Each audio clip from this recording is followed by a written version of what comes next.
ሰላም ጤና ይስጥልን ክቡራትና ክቡራን የአዲስ ምንጭ ቤተሰቦች እንዴት ውላችኋል? በያላችሁበት የከበረ ሰላምታችን ይድረሳችሁ። ይህ በመምህር ታዬ ቦጋለ የተዘጋጀ በአዲስ ምንጭ ሚዲያ ላይ በየዕለቱ የሚቀርብ መራር እውነቶች በተጨባጭ እውነት የሚገለጡበት እቅጭ ቅጯን የተሰኘ መርሃ ግብር ነው። ሰላም ጤና ይስጥልኝ ለአዲስ ምንጭ ሚዲያ ቤተሰቦችና ይህንን ቪዲዮ ለምታዩ ሁሉ ሰላም ይሁን። እንግዲህ በየዕለቱ በአዲስ ምንጭ ሚዲያ የማስተላልፈውን ፕሮግራም ነው አሁን ጀመርኩ። ዛሬ የማቀርበው ፕሮግራም ሰሞነኛ አጀንዳ ከሆኑ ጉዳዮች መካከል አንዱ የኦቦ ሽመልስ አብዲሳ ከበጀሞ የኦሮሚያ ብሔራዊ ክልላዊ መንግስት ፕሬዚደንት የሰዓት ጉዳይ ነው። እጃቸው ላይ ታየ የተባለው ሰዓት ዋጋው ይሄ ነው፣ ዋጋው ያ ነው የሚሉ እሰጥ አገባዎች ገብተዋል። ብዙ ጊዜ ብዙ ሰው የሚሞተው በማያገባው እየገባ ነው የሚል አንድ አባባል አለ። በጣም ወደዋል። ብዙ ሰው ክሽክሽ ብሎ እንደ ሰዓት ራት በማያገባው ውስጥ እየገባ ሲፈተፍት ትመለከታላችሁ። በመጀመሪያ ደረጃ ክቡር ኦቦ ሽመልስ አብዲሳ የኦሮሚያ ክልል ፕሬዚዳንት ናቸው። የምጣዱ ያለ የእንቅቡ ተንጣጣ አይነት ተረት እዚህ ጋር ነው የሚሰራው። የኦሮሚያ ክልል በጀትን ነው የሚያስተዳድሩት። ባይዘዌ የኦሮሚያ የራሱ ምክር ቤት አለው፣ አስፈጻሚ አካል አለው፣ እንደገና ደግሞ ህግ ተርጓሚ አካል አለው። ሌጂስሌቲቭ፣ ኤክሲኪዩቲቭ እና ጁዲሻሪ ኦርጋን ያለው ሆኖ በውስጡ የኦሮሚያ ክልል የተሰጠው መብት አለ። የኦሮሞ ህዝብም ነው የመረጠው ይህንን ሰው ለፕሬዚደንትነት እና በጣም ብዙ ጊዜ የሚገርመኝ የሚንጫጩት ደግሞ ወደ ዋናው ቁም ነገር ልለፍ። ለኦቦ ሽመልስ አብዲሳ ከዳይመንድ የተሰራም ሰዓት ሲያንሰው ነው። አንድ የጻፍኩት ጽሑፍ አለ፣ እሱን ነው የማነብላችሁ። ኦቦ ሽመልስ አብዲሳ የኦሮሚያ ብሔራዊ ክልላዊ መንግስት ፕሬዚደንት የክልሉ መሪ ከሆነበት ጊዜ አንስቶ በማህበረ ምጣኔ ሀብታዊ፣ ፖለቲካዊ፣ ባህላዊና ዘርፈ ብዙ ክንዋኔዎች በጊዜ የለኝም ስሜት ወይም ሴንስ ኦፍ አርጀንሲ አያሌ አስደማሚ ተግባራትን እየከወነ ይገኛል። ወደ ማብራሪያው ገባለሁ። መጀመሪያ ጽሑፉን አንብብ። ሰዓት ኦቦ ሽመልስ ዘንድ ለአፍታ አይባክንም። ሰዓቱን በደነበዘ አረቄ ክፉ ሰው መቃብር ላይ የበቀለ ጫት እያመነዠከ በባልኮኒ ወሬ በስቱዲዮ ቀድዳ አያሳልፍምና ውብ ሰዓት ቢያደርግ ያምርበታል። ሰዓትን በአግባቡ ስለሚጠቀም ሰውን ከሰው ወገንን ከወገን አማኝን ከአማኝ ለማባላት ስለማይጠቀምበት ክቡር ኦቦ ሽመልስ አብዲሳ ዳይመንድ ቢያደርግ ያምርበታል። መጀመሪያ በሱ ጀምር። ደግሞ ስለመጀመሪያው የኦሮሚያ ፕሬዚዳንት ከበጀሞ ኦቦ ሐሰን አሊ ውድ ቤት፣ ውድ መኪናና ውድ ብር የሰጡ የኦሮሚያ ባለሀብቶች ለሰዓት ባለው እውነተኛ ክብር ውድ ሰዓት ቢገዙለት እንደው ለነገሩ ማለት ነው። የምን የምቀኛ ሰፈር ልጅ መሆን ነው? ከፈለክ ደሞዙን መሸታና ኮማሪት ቤት ስለማያባክን የሰዓት ዋጋ ስንት እንደሆነ አላወቅነውም እንጂ የአንድ ክልል ፕሬዚዳንት ውድ ሰዓት መግዛት አይከብደውም። ማንም መናኛ የሚገዛውን ለማለት ፈልጌ ነው። ለመምህራን የመኖሪያ ቤት፣ ለፐብሊክ ሰርቪስ ሰራተኞች የተለያየ ነገር ያደረገ ሰው ሰዓት እጁ ላይ አሰረ ብሎ እንደዚህ መፈናጀርና ወለፈ እንዲሆኑ ወፍነን ማለት እንደው ግራም ያጋባ ነው። የወፎች አለቃ እነገዴ እያሉ ምን ነው እነ ድንቢጥ ወፍነን አሉ ይላል አማራ። የወፎች አለቃ እነገዴ እያሉ ምን ነው እነ ድንቢጥ ወፍነን አሉ። ይሄ ስቱዲዮ ያገኘ ሁላ እና እሱ ሜካናይዜሽን እርሻ ላይ ነው፣ ጀግናው ስራ ላይ ነው። ለአሉባልታ ጊዜ የለውም። ለነገሩ ሞራልን ከፍ አድርጎ ሰገነቱ ላይ የሰቀለ ስለሆነ ለማንም የሐሳብ ኩርማናዊና ቀንጨራ ሰውየው ሸብረክ አይልም። ሺህ ዝንብ መግላሊት አይከፍትም አሉ ባለፈው የጠቅላይ ሚኒስትሩ የማህበራዊ ዘርፍ አማካሪ ሚኒስትር ክቡር ሙዓዘ ጥበባት ዲያቆን ዳንኤል ክብረት የዘመናትን የአበውና የእመው ብሂል በመጥቀስ በቅርበት የሚያውቁት እንደመሰከሩት ከሆነ እሱ ዘንድ ኢን ዘ ጌም ኦፍ ላይፍ ዜር ኢዝ ኖ ታይም አውት ዘ ክሎክ ኢዝ ኦልዌይስ ቲኪንግ የሚለው በትክክል ይሰራል። ኦቦ ሽመልስን የምታገኘው አንደኛ በኦሮሚያ አርሶ አደሮች መካከል የምርቱን መጨመርና መትረፍረፍ ለመቃኘት፣ የአርሶ አደሮችን ፈርጀ ብዙ ችግር ለመፍታት፣ ለሞዴል መኖሪያ መንደሮች የመሰረት ድንጋይ ለማስቀመጥና በፍጥነት እንዲጠናቀቁ አስቻይ ሁኔታ ለመፍጠር ሰዓቱን በአግባቡ ሲጠቀም 24/7 አት ኢትስ ቤስት ማለት ኦቦ ሽመልስ አብዲሳ ነው። ሁለተኛ በኮሪደር ልማት ዘመናዊና ሁለንተናዊ የሰው ልጆችን ፍላጎት ለማሟላት አስቻይ ሁኔታ ለመፍጠር ከተሞችን ለነዋሪዎች ምቹ ሲያደርግ ነው። እዚህ ጋር ቆም ላርግና ገታ ላርግና የዕለታ ቀን ያጋን አንድ ምርጥ ግጥም የኦሮሞ ልጆች ተርጉሙላቸው። ሌሎቹ እሷ ግጥም በጣም ስለምትመቸኝ ለዚህ ስለምትሆን ባለፈውም የአዲስ አበባ ከተማ ከንቲባ ክቡር ታከለ ኡማ የ50 ሺህ ብር ጫማ አደረጉ የሚል ብዙ አይነት እንትን ነበርና ሰው በንባብ ውስጥ መጣበታለሁ። እና ወደ ግጥሙ ልሂድ። ኦሮሞ አባ ቀዬ ቀዬ ሳቱን ወርጌ ጡኩብኒ ገራቻ ማሊፍ ሲቲኬ ደፍቀኬ ሂንጋፈኔ ፈርደኬ ሂያበኔ ለፈኬ ሂሙፌስኔ ለገኬ ሂምቦሬስኔ ዋን ኦሮሞን ኡፈቱ ዋን ኦሮሞን ዱበቱ የቀብዳ ኬሳ ማፍ ነጠላ ኡፈቴ ዱንካና ቴቴሳ እሬች ኦሮሞማ ቡርቃን አዳንሰፍ ወርጌኝ ኦሮሞታ ሲቲንቶሌ ሚቲ ደንደይ ማልጎታ ሜ አብጁ yoሚ ሚልኮምኔ ሮቢን ጉቢን ትሩ ሲቻከ ከሌሳት ኦሮሞፍ ኦሮሞማን ገድ ጨብሱን እንጅሩ ሲቻከ ከሌሳት ኦሮሞፍ ኦሮሞማን ገድ ጨብሱን እንጅሩ ብዬ ወደ ሶስተኛው ሊድ በአርሶ አደሮችና ሸማቾች መካከል ያለውን የገበያ ትስስር ሲያጠናክር ነው ኦቦ ሽመልስ አብዲሳ የምታገኙት። አራተኛ የቱሪዝም አይሲቲ ኮንስትራክሽን እና የማዕድን ተግባራትን ሲያሳልጥ። አምስተኛ እናንተ ወሸኔ ፋንዶ ሸኔ ያላልኩት በምክንያት ነው። ወሸኔ ያልኩት ከፊት ለፊቱ ወያኔ ሸኔ ፋንዶ ለማለት ብዬ ነው። የባንዳነትና የጭካኔ ስራ ሲሰሩ ኦቦ ሽመልስ እንደ አርበኛ አባቶቹ ዘመኑን የሚያዋጅ ትግል አድርጎ በመስዋዕትነት ኦሮሚያን ለሁሉም ወገን ምቹ ሊያደርግ ህዝብ በወል የሚኖርበት ክልል ያጸና። በጣም ይገርመኛል። ኦሮሚያ ምንም ማብራሪያ አትጠይቅም። መሬት ላይ ከሌሎች ክልሎች የሚበልጥ ኦሮሞ ያልሆነ የሚኖርባት ልዩ ክልል ናት። ስለ ኦሮሚያ ፍቅር ብዙ ማውራት ይቻላል። ማክስ 8 ስለወደቀው አውሮፕላን፣ ሌሎች አሉ። የኦሮሞ ያልሆኑ አንዳንድ የተፈጠሩ ነገሮች አሉ። እነሱ የኦሮሞ አይደሉም። ስሪታቸውም ስልጣናቸውም የመሳሰለው እንጂ ስለ ኦሮሞ ደግነት ለማወቅ ማብራሪያ ያስፈልገኛል። በሚሊዮኖች የሚኖሩበት ክልል ቢኖር ኦሮሚያ። ስለዚህ እሱ ላይ ማብራሪያ በመስጠት ውሃ ሲጠይቁ ትርጎ ይሰጣል፣ እርጥብ ዛፍ አይቆርጥም ጉጂ ወዘተርፈ ብዙ ማለት ይችላል። የተሰጣቸውን ካሳ እንዴት አልቀበልም እንዳሉ ማለት ነገር ማውራት ይቻላል። ግን እሱ አሁን ፍላጎቴ አይደለም። የኦቦ ሽመልስ አብዲሳ ሰዓትና ከሳቸው ጋር ተያይዞ ነው።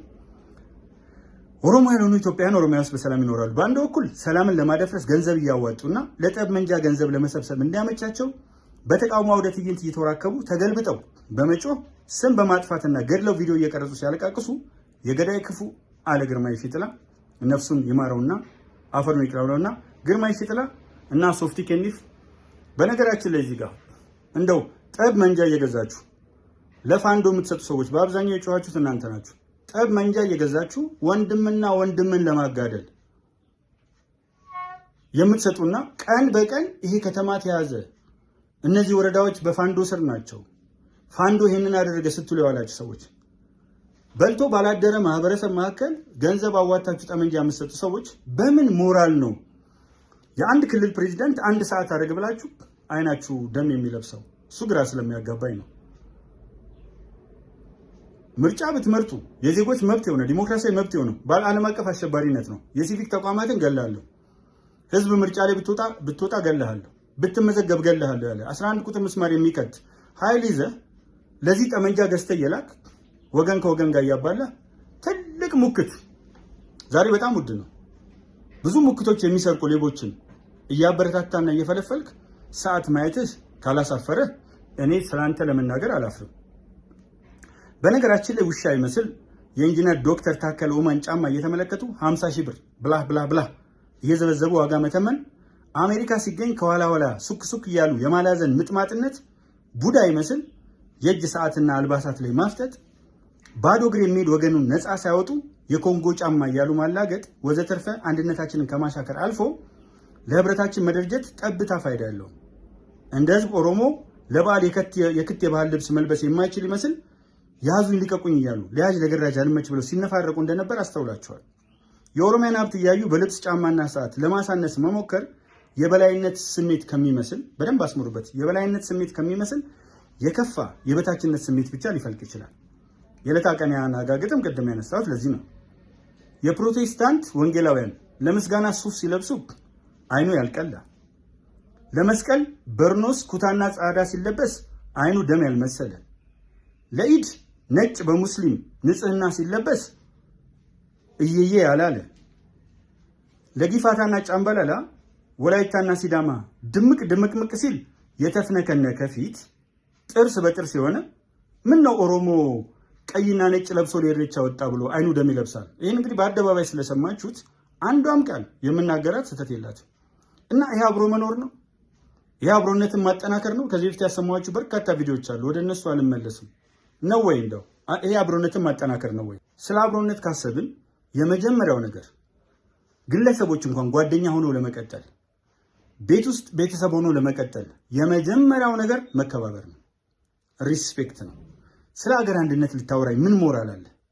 ሌላውን እንደዚህ ያልክ ለማንኛውም የገዳ ስርዓትን እያጥላላ ሙስሊሙን መጤ ያልክ የወንጌላውያን እምነትን በቀጥታ ማንቋሸሽ ሲከብድህ የብልጽግና ወንጌል እያልክ የኦሮሞ ማንነት ላለመቀበል ኦሮሞማ ማለት ኦሮሞነት ነው። ምንም ዲፊኒሽን አያስፈልጉም። የፖለቲካ ትርጉም ምናምን አንተ አይደለም ትርጉም የምሰጠው። ኦሮሞማ ማለት ኦሮሞነት ማለት ነው። እኔ አማራነት ብዬ የፖለቲካ ትርጉሙ እንዲያስቤ ነው ብዬ አማራ የምናገርበት ባለጌ አላሳደገኝም። ስለዚህ ኦሮሞማ የሚባለው ሌላ ኦሮሞን ለማንቋሸሽ የሚደረግ ትግል ነው። የብልጽግና ወንጌል የፕሮቴስታንትን ለማንቋሸሽ፣ የሙስሊሙም ተመሳሳይ። እንዲህ ብላችሁ አታስቡ። አንድን ወገን ለይተህ አራሽ፣ ቀዳሽ፣ ተኳሽ ሰው እንዴት ሶስቱንም መሆን ይችላል? ቀዳሽ በጣም ምርጥ ነው። አራሽ አርሶ አደር እጅግ በጣም ምርጥ ነው። ሁልጊዜ ግን ተኩስን ያበረታታ አራሽ፣ ቀዳሽ፣ ተኳሽ መነኩሴውንም ካህኑንም እንዲተኩስ ማበረታታት፣ በዚህ አይነት ሁኔታ ዘራፍ እያሉ ዘራፊን እያገነኑ። ዘራፍ ማለት እኮ ዘራፊ ነው። ሌላ የዲክሽነሪ ትርጉም ካለ ጻፉልኝ ከሰት። ለ5000 ጓደኞቼ ክፍት ቦታ ስለተውኩ ዘራፍ ማለት ዘርፎ በላ፣ ዘረፈ ከሚለው የመጣ ካልሆነ ሌላ አቻ ትርጉም ካለው ዘራፍ ማለትን አሳዩ። እና ዝርፊያን ኢንከሬጅ ማድረግ ብዙም አስፈላጊ አይደለም። ህዝብን እየጠሉ ንጹህን ባንዲራ፣ እኔ አልጠላውም ንጹህን ባንዲራ ተሸክሞ በፌክ ኢትዮጵያዊነት ለሰፈር ማቀንቀን ያቅለሸልሻል። እጅግ በጣም ከሚፈልገው በላይ ይቀፋል። ከዚህ ቆሞ ቀር ያረጠ የገነተረ ተቸካይ የመካከለኛው ዘመን ኋላ ቀር አመለካከትን እንዴት እንደምንጠየፈው አትጠይቅን። ዘራፍ ብለህ ዘራፊነትን ለማንገስ ረብጣህን አትምዘዝ። ይልቅ ለአንድነታችን ጥሩ አዋጣ። ይሄ ወንድምነት ምክር ነው። 10 ጊዜ ማዳጋስካር ስትል የኩሾችን መገኛ በማስረጃ አውስቶ በሌላ ማስረጃ የመንና መካከለኛው ምስራቅ ማለት አይከብድም።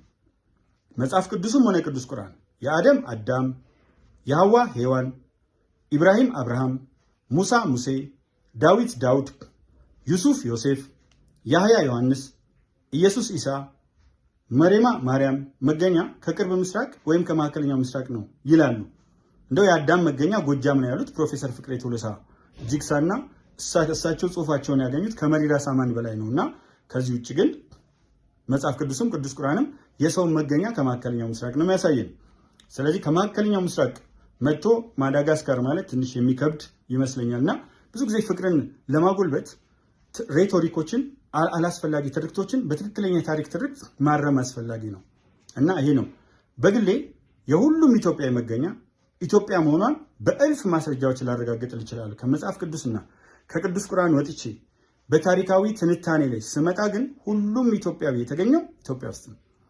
የሚገርመኝ ኦሮሞን ከማዳጋስካር መጣ የምትሉ ሰዎች የኩሽቲ ቋንቋ ግንድ ያለው እዚህ አካባቢ ነው፣ ምስራቅ አፍሪካ ላይ ነው። ከኦሮሞ በስተጀርባ ሶማሌ አለ። ከኦሮሞ በስተጀርባ ኩናማና አገው አለ በሌላው አቅጣጫ። ከኦሮሞ በስተጀርባ ቻሪናይል እና ኮማን አሉ። ማናቸው ጋምቤላና ቤንሻንጉል ጉሙዝ ወዘተርፈ። ከኦሮሞ በስተጀርባ በጣም ብዙ ህዝብ አለ፣ ኩኩዮች ምናምን አሉ። በዚህ መካከል የተቀመጠ ማህበረሰብ እንደው በአየር ላይ በሄሊኮፕተር እየመጣ እንደ ወፍ እየበረረ ነው መካከል ላይ መጥቶ ኢትዮጵያን ብርት ላይ የተቀመጠው። ስለዚህ ማዳጋስካር ስትል በማስረጃ መርታት ይቻላል። የሶማሊኛ ቋንቋና የኦሮምኛ ቋንቋ ስንት ፐርሰንት እንደሚመሳሰል ሊንጉዊስቶችን ጠይቃቸው ወይም ጉግል አድርግና ተመልከት። ለምሳሌ ቁጥሩን ብታይ ኮ ሲል ሶማሊ ቶኮ፣ ለማ ለቦ፣ ሰዲ ሰዳህ፣ አፉር አፈር፣ ሸን ሸል፣ ጃ ሲል ይለያያል። ለህ ቶርባ ቶዶቦ፣ ሰዴት ስዴድ፣ ሰገል ሰገል፣ ኩዳን ሲል ቶበን ይዛጋ ይለያያል። ዲግደማ ለባተን፣ ሶዶማ ሶደን፣ አፉርተማ አፈርተን፣ ሸንተማ ኮንተን፣ ጃተማ ጃተን፣ ቶርባተማ ቶዶባተን፣ ሰዴተማ ሰዴተን፣ ሰገልተማ ሰገልሸን፣ ኩማ ሲል እዛ ጋር ሄዶ ኩን ይላል። መቶ ላይ ቢለያዩ ኩማና ማኑ ዲባና ቦቆል ቢለያዩ ኤኒዌይስ ግን ስለዚህ ይሄ ዝም ብሎ ምን እንደሚጠቅመን አላውቅም። ለአንድነታችን አንተ የመጣው ከዚህ ነው፣ አንተ የመጣው ከዛ። ዓለም እኮ እንደሱ አይባባልም። ዓለም በሙሉ ከተለያየ ቦታ ነው የመጣው። የዓለምን እንቅስቃሴ ተመልከቱት። በተለያዩ የታሪክ ወቅቶች ገብተው ግሪክ ውስጥ መጀመሪያ አኪያን ሳይሆን ያንስ ነበሩ። ከዛ በሂደት ዶሪያንስ ገቡ። እንደውም ትልቋ የምታውቀው ዩናይትድ ኪንግደም በብሪታንያ ምንላት በተለምዶ እንግሊዝ የሚባለው ሀገር ላይ ብትሄዱ መጀመሪያ የቼልቶች ሀገር ነበረች። ከዛ አንግሎች፣ ሳክሶኖች፣ ጁቶች፣ ትሪንጃውያን መጡ። እንደዚህ ያሉ አሜሪካን ማየት ይቻላል። እኛ ጋር ነው ከዚህ መጣ ከዛ መጣ የሚል የማይረቡ ጥያቄዎች የሚነሱት። እነሱ መግባባታችን ብሔራዊ መግባባታችን የሚሸረሽሩ ናቸው። እኔ አሁን ትልቁ ትኩረት የማደርገው ብሔራዊ መግባባታችንን የሚሸረሽሩ፣ ብሔራዊ አንድነታችንን የሚያፋልሱ፣ አብሮነታችንን የሚያኮመጥጡ አመለካከቶች እና አተያዮች በጣም እንዲደፈቁ ነው። ብዙ ጊዜ አይታችሁ ከሆነ ትምክት ጥበትን ይወልዳል። ትምክት በሌለበት ጥበት አይወለድም። ሳይንሳዊ ነው። ትምክት ከሌለ ጥበት እንዴትም አድርጎ በየትኛውም ዓለም ላይ አይኖርም። እና ዋናው ማዳበሪያው ዘሩ የሚያፋፋው ሁሉ ነገር የሚያደርገው ጥበትን፣ የመገንጠል የተለያዩ ስሜቶችን ትምክት ነው። ስለዚህ ዋናው የምታገለው ስሜት እኔ ትምክት ነው። የትምክት ስሜት ሌሎችንም ስለሚያጠፋ እዚህ ጋር በደንብ እዩልኝ። ደግነቱ ከየትም ብሔር ይብቀል ወይም ብሔረሰብ 90% የኢትዮጵያ ሕዝብ እጅግ በጣም መልካም። ይህን አስምሩልኝ። 90% የኢትዮጵያ ሕዝብ እጅግ በጣም መልካም፣ በጋብቻ የተሳሰረ፣ ሌላውን ብሔር የሚያከብር፣ ለእናት ሀገሩ በወል አጥንቱን የከሰከሰ ደሙን ያፈሰሰ፣ በእምነቱ ጽኑ፣ ሌላ የትም አትሂዱ። ሞዴል ከፈለጋችሁ ጀግኖቹ የመከላከያ ሰራዊት አባላት፣ የፌዴራል ፖሊስ አባላት መለዮ ለባሾቻችሁን ተመልከቱ። አንድ ላይ ይመገባሉ፣ አንድ ላይ ይሄዳሉ። ልባቸው ላይ የተነቀሰችው ከነፍስና ስጋቸው ጋር የተሸመነችው ኢትዮጵያ ናት። ከኢትዮጵያ ውጪ ምንም አይነት ነገር አያስቡ።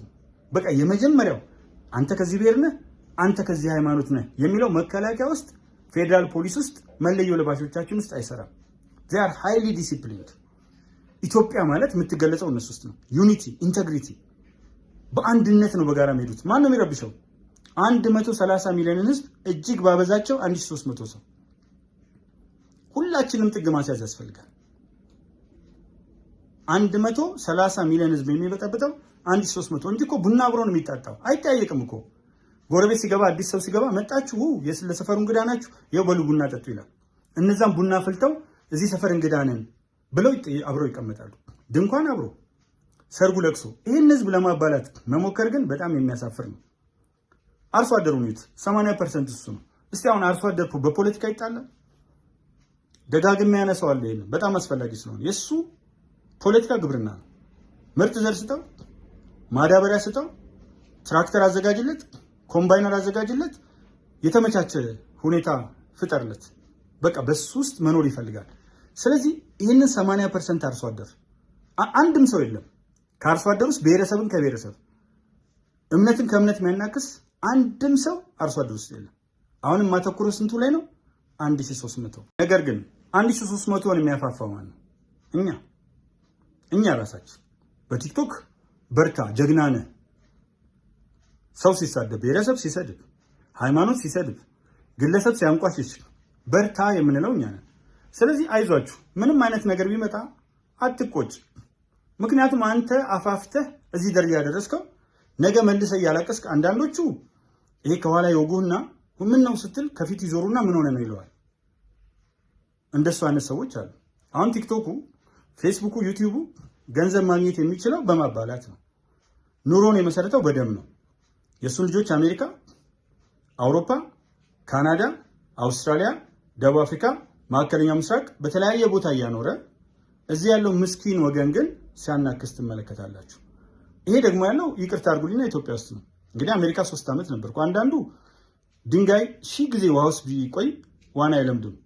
አሜሪካ አሉ ከሚባሉ ሰዎች ጋር፣ አውሮፓ አሉ ከሚባሉ 50 ዓመት 40 ዓመት ከኖሩ ሰዎች ጋር ሰፋፊ ሰዓት ወስጄ እንትን ማለት ነው። ከዛ ውጭ ደግሞ ምንም አሁን አዲስ አበባ ቁጭ ብሎ እስካሁን እኮ የኮሪደር ልማቱን በደንብ ማያውቃል። ከዳር ዳር ግን በአንድ ቀን ሙሉን ዞሮ ደግሞ የሚመለከት ሰው አለ። ስለዚህ አንድ ሰው እዛ ቦታ 1 ዓመት ሙሉ ተቀምጦ አለ እንደ የት ጋር ነው የሚል አለ። ሌላው ደግሞ በ10 ቀን ውስጥ ሙሉ አዲስ አበባን አዳርሶ እያንዳንዱን ነገር መዝግቦ የሚይዛለ። ስለዚህ ያንን ሀገር አይቼዋለሁ። እዛ ውስጥ ያለው ነገር አለ እና በጣም ጽሁፍ አለኝ። ጽሁፌን ፌስቡክ ገጼ ላይ ታዬ ቦጋለ አረጋ ይልመደስ ኦዳ ሚላለ ለጊዜው 328,000 ተከታይ ያለውና ብሉ ባጅ ያለው ነው። ወደ ኦቦ ሽመልስ አብዲሳ እና ወደ ሰዓቱ ጉዳይ ልመለስ። እኔ የሚገርመኝ ነገር እደግመዋለሁ አሁንም ቡዳ ይመስል የሰው ሰዓትና የሰው ጫማ ላይ ጠመንጃ የሚገዛ ሰው ስናይፐር እኮ ገዝታችሁ እየሰጣችሁ በዶላሮች 400 ሚሊዮን ዶላር ምናምን ጸረ ድሮን ተብሎ ተገዝቶ እኮ ተልኳል ደላሎች ትግራይ ላይ። ይሄን ገዝታችሁ ድሮን ጸረ ድሮን ወዘተርፈ የሚባል ነገር እየፈለጋችሁ በቢሊዮኖች በሚሊዮን አይደል በቢሊዮን እየወጣ ከሌሎች ሀገሮች ጋር እየተገናኘ ሰውን የሚያክል ነገር ሱዳን ውስጥ እንዲዋጋ የሱዳንን ባንዲራ አድርጎ እንዲዋጋ በገንዘብ ከሞቱ 6,000 በየወሩ የሆነ ዶላር እንደዛ ተብሎ ይህንን ወጣት ለጦርነት የምትማግዱ ሰዎች አማራ ክልል፣ ኦሮሚያ ክልል ወሸኔና ፋንዶ የሚያደርጉትን ድርጊት የምታብራሩ ሰዎች እንደው በምን ሞራላችሁ ነው? የአንድ ክልል ፕሬዝዳንት እኮ ሰዓት ቢያደርግ ጌጣችን 25 ሳንቲም ያዋጣ ኦሮሞ ውስጥ አይደለም ሰዓት ሌላ ተጨማሪ ቤት ተጨማሪ ነገር 25 ሳንቲም ያዋጣ ማድረግ ይችላል ከተፈለገ። ስለዚህ መጀመሪያ መጽሐፍ ቅዱስ ምን ይላል? በሰው አይን ውስጥ ያለችውን ትንሽ ጉድፍ ለማየት ከመሞከር በፊት በአይን ውስጥ ያለውን ግዙፍ ምሰሶ አውጣ። አሁን ክቡር ኦቦ ሐሰን አሊ የመጀመሪያው የኦሮሚያ ብሔራዊ ክልላዊ መንግስት ፕሬዚደንት በቅርብ ሲመጡ 3 ወይ 4 የኦሮሞ ባለሀብቶች ሆነው ባለ 20 ምናምን 6 ብቻ 30 ቤት በግምት ሚሊዮን መኪና ምን የመሰለ ብዙ ሚሊዮን የሚያወጣ ቤት ወደ 10 ሚሊዮን ብር ወዘተርፈ 3 ወይ 4 ሰዎች ሰጧቸው። አይታችሁታል ብዙዎቻችሁ። ስለዚህ ኦቦ ሽመልስ አብዲሳ ለሚሰሩ ስራ በነገራችን ላይ ይሄ ጊፍት መስጠት ምናምን ከህግም ከምንም አንፃር አንዳንድ የሚከለከሉ ነገሮች አሉ። ግን አሁን አጀንዳችን እሱ ነበር ወይ መሆን ያለበት? እኔ ማጠቃለያ ማደርገው አንድ አጀንዳ እንምረጥ። እውነቴን ነው የምላችሁ፣ እኛ መልካችን አንድ አይነት ነው። የምንኖረው በአንድ ሀገር ውስጥ ነው። አባቶቻችን ይሄ ቃል እንደገና ቢደጋገም ደስ ይለኛል። ያደርግ አጥንታቸውን ከስክሰው ደማቸውን አፍሰው አንተ ትብስ ተባብለው በሚገባ በመልካምነት ይችን ሀገር አቆይተውናል። አፍ ሞትን ትጠራለች። ስለዚህ አፍ ሞትን ስለምጠራ ብዙ ጊዜ ሰው ደግሞ የአፉን በረከት ወይ መርገም ስለሚበላ ከአንደበታችን የምናወጣው ነገር ጊዜያዊ የቲክቶክ ተከታይ፣ የፌስቡክ ተከታይ፣ የዩቲዩብ ተከታይ ሊያመጣልን ይችል ይሆናል። ግን እንደ አዲስ ምንጭ ሚዲያ ቤተሰብ እንደሱ የተገነባው ግን ሀገርን በደንብ ማሳደግ ይችላል። ስህተቶች ካሉ እየታረምን አሁን ብሔራዊ የምክክር ኮሚሽን ተብሏል። በቃ ማንም ይመረጥ ማንም፣ ግን አንድ የተጀመረ ነገር አለ። ለምን አንመካከርም? ህገ መንግስቱ ላይ እንመካከር። ችግሮች አሉት፣ እኔም አምንበታለሁ። ከአንቀጾቹ ጀምሮ ብዙ ጊዜ አንስቼላችኋለሁ፣ እንወያይባቸው። ህገ መንግስቱ ላይ አንስማማ ያልነው በሪፈረንደም በኢትዮጵያ ፍላጎት ኢቭን ሰንደቅ ዓላማ በኢትዮጵያ ፍላጎት በሪፈረንደም ይወሰናል። ትልቆቹ ችግሮቻችን ግን ብሔራዊ ሉዓላዊነታችን እንዴት እናጽና፣ የሀገራችንን ክብር እንዴት አድርገን እናስመልስ፣ ይሄ በድህነት የጠለሸውን የሀገራችንን ክብር እንዴት አድርገን እናስመልስ፣ ፍቅሮች የነበረንን ፍቅር እና ያለንን ፍቅር አሁን ሂድ ውስጥ መንግስት መስሪያ ቤት ሰራተኛው ስትለቁት እኮ አብሮ ነው የሚጫወተው። አብዛኛውን የአዲስ አበባ ውስጥ ያለው ሲጫወቱ እንደ ዋዛ ማዳመጥ የሚባል ነገር አለና ጆሮዬን ጣል ሳረግ ከመስሪያ ቤት ወጥተው አብዛኛውን ጊዜ 4 ኪሎ አሳልፋለሁ እና 4 ኪሎ ደግሞ ብዙ መስሪያ ቤቶች አሉ እና ጆሮዬን እንደ ዋዛ ማዳመጥ በሚለው ጣል ሳረግ የኦሮሞ ልጆች፣ የአማራ፣ የደቡብ ኢትዮጵያ፣ የትግራዋይ ሁሉም አንድ ላይ ሆኖ ነው የሚጫወቱት። ስለዚህ ገበሬው ብቻ አይደለም፣ የመንግስት ሰራተኛው ጋር ስትሄዱ ችግር የለበትም፣ የግል ሰራተኛው ጋር ስትሄዱ ችግር የለበትም። ሰው ራይድ ሲጠራ ማን ነው መጥቶ የሚወስደው? ደም ሲጠይቅ የማን ደም ነው የሚሰጠው? ድንገት አደጋ ደርሶበት የሁላችንም ኢትዮጵያ ነው። ስለዚህ እኛ በዚህ መልክዓ ምድር ውስጥ እግዚአብሔር ፈቅዶ ተገኝተናል፣ ኢትዮጵያ በምትባል ሀገር ውስጥ። እቺ ሀገር ደግሞ አባቶቻችን ቀና ብለን እንድንሄድ ለጣሊያን ሸብረክ ሳይሉ ለቅኝ ግዛት ሳይገዙ ባህላችን ሳይበረዝ ራሳችን እንትን ካለን በሰላም ኖረናል። ስለዚህ የዚህ ውይይት የመጨረሻ ግብ የሚሆነው እንመካከር፣ ጥያቄዎች ካሉ ይነሱ፣ መብቱ የሚረገጥ ካለ በጋራ አብረን እንታገል። ለምሳሌ አሁን ብልጽግና ውስጥ ድንገት ተመርጦ ብልጽግና ድንገት ከተመረጠ እና እሱ ከሆነ የሚቀጥለው ብልጽግና ውስጥ የምንታገላቸው የመጀመሪያው ትልቅ ነገር ጉቦ ነው፣ ሌብነት። ሌብነት ላይ ምህረት ሊኖረን አይገባም። መንገድ ላይ ሌብነት አለ፣ መስሪያ ቤት ስትሄዱ ሌብነት አለ። በእያንዳንዱ ቦታ ሌብነት አለ። ሌባ ልክ እንደ አሜሪካ ህግ ወጥቶ ጠንካራ ህግ ወጥቶ እጁ መቆረጥ አለበት። አሜሪካ እጅ ይቆርጣሉ ማለት አይደለም ሊትራሊ። ነገር ግን የሚወሰደው እርምጃ ሂዱና አጥኑት። የህግ ሰዎች አሉ፣ እየደወላችሁ ጠይቋቸው። አሜሪካ ውስጥ ያሉ በጣም ጀግና የህግ ሰዎች አሉ። ኢትዮጵያን ጠይቋቸው። እስከ 318 ዓመት እስከ 800 ዓመት እስከ 1000 ዓመት አንድ ሰው ላይ ይፈርዳል። ዛት ሚንስ አመክሮ የለውም ደግሞ ዊዛውት ፔሮል ነው የሚለው አስከሬኑ እንዲወጣ ነው። ያ ነው ብዙ ወንጀሎችን ያስቀረው። ስለዚህ ሌብነት ደሞዝ እየተሰጠው ምንም ዳቦም ይብላ ያብቃቃ፣ ካልበቃው ይልቀቅ መስሪያ ቤቱን። እናቱን እያሰቃየ አባቱን እያሰቃየ ወንድሙን እያሰቃየ እህቱን እያሰቃየ የሚጠበድል ሌባ ግን እንደ ጉድ አለ። ይሄ ከድሮ ጀምሮ ሲሾም ያልበላ ሲሻር ይቆጨዋል እያልን ያመጣ ነው። እሱ ላይ እንታገል። አንደኛው። ሁለተኛ ሰላምን የሚያውኩትን ቤትም ቦታ አውቶቡሶች እንዳያልፉ የህዝብ ትራንስፖርቶችን የሚያግቱትን ሰዎች ያለማቋረጥ እንፋለማቸው። አንተ ኬሚካል ደፍቶ ሰው አሳብዶ ባንክ ወስዶ ያለውን በሙሉ አስወጥቶ ወይም የሆነ ነገር ሲያደርግ የምትወስዱበት እርምጃ 6 ዓመት። ህፃን ልጅ ደፍሮ ሰው 6 ዓመት 7 ዓመት ምን ማለት ነው? አይቻለሁ እኔ ፖሊስ እንትኖች ላይ ምን ማለት ነው? አሜሪካ በጭንቅላት ከኛ አንሳ ነው እንደ 25 ዓመት 30 ዓመት የምታስረው? ያ ሰውዬ ወጥቶ ምንድነው ሙዚቃ ውድድር ላይ አሜሪካ ጎት ታለንት ላይ ቀረበው ከ46 ነው ምናምን ዓመት በኋላ ነው አይደለ? ታስሮ አይፈታም ነበር እኮ። ወጥቶ ሲቀርብ ሌላ ሰው በሰራው ወንጀል ላይ ታሰረው። ሉክ ህጉ ምን ያህል ጥብቅ እንደሆነ። ህጋችን በጣም ከሚፈልገው በላይ ላልተዋል። እነዚህ ህጎች በጣም መጥበቅ አለባቸው። ለምሳሌ የፌስታል ምንለውን ላስቲክ መያዝ በጣም ማስቀጣት ከተጀመረ በኋላ አሁን ላይ ሰው ጭንቅላቱ ስለለመደ ፌስታል ይዞ ሜድ ኦኬ፣ አንዳንድ ቦታ ልታይ ትችላለህ። ፌስታል የሚጥል ሰው ግን የለም። ስለዚህ አንዳንድ ጊዜ የአመለካከት ለውጥ እያመጡ ህጉ ግን ጠንካራ መሆኑ ብዙ ነገሮችን ያስተካክላል። አሁን ዛሬ የታዘብኩት ነገር አለ። ከዚህ ከሰሚት ተነስታችሁ በቀጥታ ወደ 4 ኪሎ በሚሄደው መንገድ ላይ ባልተለመደ ሁኔታ የኔ ቢጤዎች መንገድ ውስጥ እየገቡ ጠፍተው ነበር እና አንዳንድ ጊዜ እኔ ምንድነው ነው የምለው። በዛ በኩል የደንብ ማስከበሮች አሉ። ከለጋር ወደ እንትን በሚመጣው አቅጣጫ ወይም ከኡራኤል በሚመጣው አቅጣጫ ወይም ከ22 ደንቦች አሉ። በዚህኛው ሳይድ ግን የሉም። እየገቡ ለአደጋ ሁሉ ምንድነው ሊዳርግ በሚችል ሁኔታ የኔ ቢጤዎች ቁጥራቸው በጣም ጨምሯል። ዊልቸር ይዘው ይገባሉ መሀል አስፋልት ላይ ሶፍት ምናምን ለመሸጥ በየመኪና ውስጥ ይሽለከለካሉ። እና እነዚህ ነገሮች መልሰው የአዲስ አበባን ጥሩ ይጀምራችሁት የነበረውን ገጽታ እያበላሹ ስለሆነ የምርጫ ማግስት ነው ይገባኛል። ውጤት አልተገለጸም ይገባኛል። ግን እስከ መጨረሻው በማግስቱ ወደ ልማት እንደተገባ ሁሉ እነዚህ ህገወጥ የሆኑ ነገሮች ቢቆሙ መርጣለሁ። በተረፈ የመጨረሻ ማጠቃለያ ማደርገው ኦቦ ሽመልስ አብዲሳ የኦሮሚያ ብሔራዊ ክልላዊ መንግስት ፕሬዝዳንት እየሰሩ ያሉት ስራ እጅግ በጣም ከሚፈልገው በላይ የሚገርም ነው እና እናንተ ወንድሙን የሚገልበትን ጠመንጃ በደንብ ሊሰመርበት ይገባል። ደጋግሞ ሊነሳ ይገባል። ፕሮፌሰር ማናቸው ኃይሌ ገሪማ የገለጹት ትክክለኛ አባባል ነው። ልጅህን ምንም ያካክል ጠብደል ወደል ልጅ ተሸክመ እንኳን ወፈረ እግዚአብሔር ይመስገን፣ ግን እነሱን ተሸክማችሁ ትምህርት ቤት እያደረሳችሁ የልጅ ልጆቻችሁን ግራጁዌሽን ምናምን ብላችሁ 10ኛ ክፍል ላይ 12ኛ ክፍል ላይ እየደገሳችሁ በምዕራቡ ዓለም ተቀምጣችሁ የደሃውን ልጅ ጠብ መንጃ ለስናይፐር ስንት ነው የምታወጡት? ለዲሽቃ ስንት ነው የምታወጡት? ከሱዳን ከምናምን በተለያየ መንገድ ገብቶ እንደገና ደግሞ ትራንስፖርት ተከፍሎለት ዲሽቃ ስንት ጊዜ ነው የሚያዘው?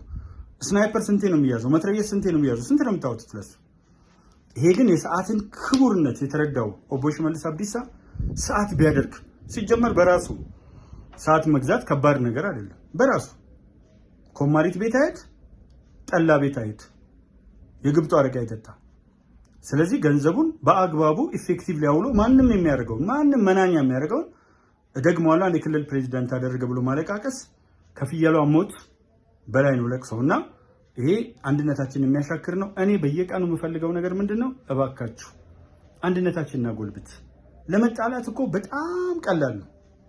ከባዱ ነገር ፍቅር ነው።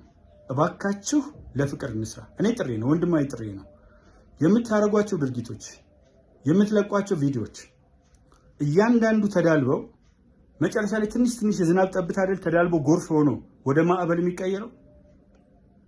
ስለዚህ የምትናገሯቸው ንግግሮች፣ የምትሳደቧቸው ስድቦች፣ የምታረጓቸው ነገሮች ሁሉ አብሮነታችንን እያበላሹ በርካቶችን ወደ ጽንፍ እየገፉ ያ ጽንፍ ደግሞ በአንድ ወይም በሌላ መልኩ ለመለያየታችን ትልቅ አስተዋጽኦ እያበረከተ ስለሆነ እንደኔ ናሽናል ኮንሳልቴሽን አለ። ዲያሎግ ብቻ ሳይሆን ኮንሳልቴሽን ምክክር ነው። ትልቅ ሰዎች እንደሚመክሩበት ጠብቃለሁ።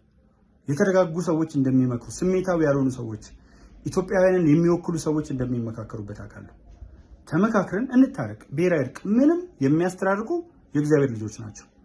የሃይማኖት አባቶች መድረክ ላይ ቆማችሁ አሁን እንደምናየው አንዳንዶቹ ሁልጊዜ አንዳንዶቹ ነው ብለው 90% የሃይማኖት አባት 90% ህዝብ 90% ሁሉም ቦታ ላይ ዲያስፖራ መልካም ነው። ጥቂቶች ግን መድረክ ላይ ቆማችሁ አውደ ምሕረት ላይ ቆማችሁ ሰውና ሰው ከምታባሉ እስቲ ቆም በሉና መጽሐፍ ቅዱስን ለማንበብ ሞክሩ። አዋልድ መጽሐፍትን እዩዋቸው። ገድል የተጋደሉ ቅዱሳንን ተመልከቷቸው። ገድሎችን አንብቧቸው። መዋዕለ ዜናዎችን አለ ገድሎችን አንብቧቸው። መዋዕለ ዜና አታንብቡ ለታሪክ እውቀት ካልሆነ፣ ገድል አንብቡና እንዴት እንደተጋደሉ ቅዱሳን ለክብር የበቁበትን ነገር አስተምሩ። በየእምነቱ እስልምና የሰላም ሃይማኖት ነው፣ ስለ ሰላም ስበኩ። ከመካከላችሁ ወጥተው ግጭት የሚፈጥሩ የሙስሊም ኡስታዞችም ሆኑ ሙስሊም ነን ብለው የሚያስቡ ሰዎች እባካችሁ በቅዱስ ቁርአን አማካይነት እስልምና የሰላም ሃይማኖት ነው፣ ሙስሊም ደግሞ ለአላህ ራሱን የሰጠ ነው። በዚህ መሰረት አባቶቻችን ያቆዩንን የመፈቃቀር ሂደት ጦረኞች ናቸው ሁሌ የሚዋጉት፣ ከላይ ያሉት ናቸው ሁሌ የሚነካኩት። ህዝቡ ሰላም ነውና እባካችሁ ሰላም እንፍጠር። የመጨረሻ መልእክቴ ነው። አዲስ ምንጭ ሚዲያ ላይ በየቀኑ ዛሬ አሁን በጣም ውጥረት ባለበት ሁኔታ ይህንን መልእክት ስናስተላልፍ የመጀመሪያውና ትልቁ ነገራችን እባካችሁ እንታረቅ የሚል ተማጽኖ ነው። አልተጣላንም አትበሉኝ። ቢያንስ ፌስቡክ ላይ ጣልተናል፣ ቢያንስ ቲክቶክ ላይ እሱ የምድሩ መገለጫ አይደለም እንዳትሉኝ። ከሌላ ሀገር የመጡ ሰዎች አይደሉም በቲክቶክ እያባሉ ያሉት፣ በፌስቡክ እያናከሱ ያሉት፣ በዩቲዩብ እያገዳደሉ ያሉት፣ ሚዲያ ከፍተው ተዘፍዝፈው ሁልጊዜ ከአንደበታቸው እሳት የሚያወጡት። አንደበት እሳት ነው። ስለዚህ በዚህ ጨርሳለሁ። ፈጣሪ አገራችን ኢትዮጵያን አትረፍርፎ ይባርክ። ያችን ግጥም ግን አንድ ጊዜ ደግምላችኋለሁ። በጣም ነው የምፈልጋት። እንዲሁ በጣም ጥሩ ስለሆነች ነው። ብዙ ሰዎች እርግጠኛ ነኝ ለማስተርጎም እንደምትሞክሩ አውቃለሁ። ኦሮሞ አባቄ ቀይሳቱን ወልጌ ጡኩብኒ ገራቻ ማሊፍ ሲቲኬ ደፍቀኬ ይንጋፈኔ ፈርደኬ ይያበኔ ለፈኬ ይሞፌስኔ ደገኬ ይምቦሬስኔ ዋን ኦሮሞን ኡፈቱ ዋን ኦሮሞን ዱበቱ ይቀብዳ ኬሳ ማፍ ነጠላ ኡፈቴ ዱንካና ተቴሳ ኢሬች ኦሮሞማ ቡርቃን አዳንሰፉ ወልገኝ ኦሮሞታ ሲቲንቶሌ ሚቲ ደንደይ ማልጎታ ሜ አብጁ የሚምልኮምኔ ሮቢን ጉቢንትሩ ሲቻከ ከለሳት ኦሮሞፍ ኦሮሞማን ገጥቀብሱን እንጅሩ። ስለዚህ ምንድነው መተዛዘን መተሳሰብ እንጂ አንዱ ሌላውን የሚሰብርበት የታሪክ ምዕራፍ ተዘጋ። አሁን ያለው የታሪክ ምዕራፍ እንጀራው በአንድ በኩል ሳይወፍር እንደ አንድ እናት ልጆች ተዋደን ለአንዳችን መብት ሌላኛችን ቆመን ሸፍጥ የሌለበት አሁን ሰዎች አንድ ነገር አሉ ላኩልኝና በጣም የማከብራቸው ሰዎች ናቸው። በዚህ ልጨርስላችሁ። ምን አሉኝ? ፍትህ ለነከሌ ብለህ ብትጮህ እነዚህ ቪዲዮዎች ላኩና እነዚህኞቹ እኮ አልታሰሩም አሉኝ። እርግጠኛ ሆኜ የምነግራችሁ የላካችሁልኝ ቪዲዮ ወይም እነዛን ቪዲዮዎች የተናገሩት ሰዎች ውጭ ሀገር ከሆኑ ምንም ማድረግ አይቻልም፣ ይፈልጉታል ሌሎቹ ሀገሮች። ሀገር ውስጥ ከሆኑ ግን እርግጠኛ ሆኜ የምነግራችሁ ነገር ዘብጥያ ይወርዳሉ። ሁለተኛ ፍትህ ለነገሌ ብላችሁ ጩህ ላላችሁኝ ደግሞ አልጮህላቸውም። ለምን? ህጉ የሚይዛቸው የወጣውን ህግ ተከትሎ በወንጀል ጠርጥሮ ነው። ስለዚህ የተጠረጠሩ ሰዎች ፖሊስ ምርመራውን አጠናቆ ለፍርድ ቤት መጀመሪያ በ24 ሰዓት በ48 ሰዓት የሚለውን ትቼ ምርመራውን አጠናቆ ለፍርድ ቤት ያቀርባል። ለነሱ ፍትህ አልጠይቅም። ለነዛኞቹ ግን እንዲያዙ ጠይቃለሁ። እነዚህኞቹ ፍትህ በሌላቸው ያላችሁኝ ፍትህ ለነገሌ አይደለም፣ ይገባቸዋል። ሲያናክሱ ነበር፣ ሲያባሉ ነበር፣ ሲያጣሉን ነበር። ስለዚህ አደራ ምለው አሁንም ነገም ከነጎዳም ፍትህ ትክክለኛ ቦታውን ታገኝ። ፍትህ ለነከሌ ድምጽ ሁነን ድምጽ ናቸው አልሆነም። አንተ ስላልከኝ አይደለም ድምጽ ሆነው የሚመዝን ጭንቅላት አለኝ። ህዝብ ከህዝብ እያጋጨ አማኞችን ከአማኞች እያጋጨ ተነስ በለው ግፋ ፍለጠው ቁረጠው እያለ ፍትህ ለከሌ የምልበት የሞራል መላሸቅ የለብኝም። የሞራል ልዕልና ነው ያለኝ። በተረፈ ያልተያዙ በእስልምና አሉ፣ በደንብ እየሰማቸው ነው። ሀገር ውስጥ ካሉ ህምጥ ይግቡ ስምጥ አሳዶ መያዝ አለባቸው። በፕሮቴስታንት አሉ፣ በኦርቶዶክስ አሉ። ያልተያዙት እያዙ ነው እንጂ ለተያዙት ፍትህ አልጠይቅም። አላግባብ ከሆነ ህገወጥ በሆነ አርቢትራሪ በሆነ መንገድ ተይዘው ከሆነ ለእነሱ እንታገላለን። እስካሁን ግን አላየውም እንደዛ ሆነ። ለእያንዳንዱ ፍርድ ቤት ቀርቦ ማዳመጥ ይቻላል። አንድ ጊዜ አንድ ሰው ታሰረ እና ጮኩኝ። አሜሪካ ነበርኩኝና ስጮህ አንድ ትልቅ ሰው ትልቅ አመራር ታየ ስለማታውቅ ነው እንጂ ይሄ ሰው የገባው በዚህ ምክንያት ነው ብለው ላኩልኝ። ትክክለኛው ፍርድ ቤት ክስ የቀረበበት። ከዛ በጣም ይቅርታ አልኳቸውና ስለሱ ያነሳ ውሾን ያነሳ ውሾ ምንድነው የሚባለው የውሾን ነገር ያነሳ ምናምን ይባላል እና ተውኩት። ስለዚህ አንዳንዴ ማናውቀው ነገር ውስጥ አንወጥበት። ፈጣሪ ኢትዮጵያን አትረፍርፎ ይባርክ። አዲስ ምንጭ ሚዲያና ቤተሰቦቹን ይህን ለምታይ ሁሉ ከልብ አመሰግናለሁ። ሳውቅ በድፍረት የማደርገው ነገር የለም። ሳላውቅ በስህተት የሰራሁት ካለ ግን ይቅርታችሁን ጠይቃለሁ። ጋዜጠኛው ውብሸት ታዬ የዚህ የአዲስ ምንጭ ሚዲያ አዘጋጅ ይህን የመሰለ መድረክ ላይ ገብቼ መልእክቴን እንዳስተላልፍ ስለፈቀድክልኝ ሁልጊዜም ክበር። እጅግ በጣም አመሰግናለሁ።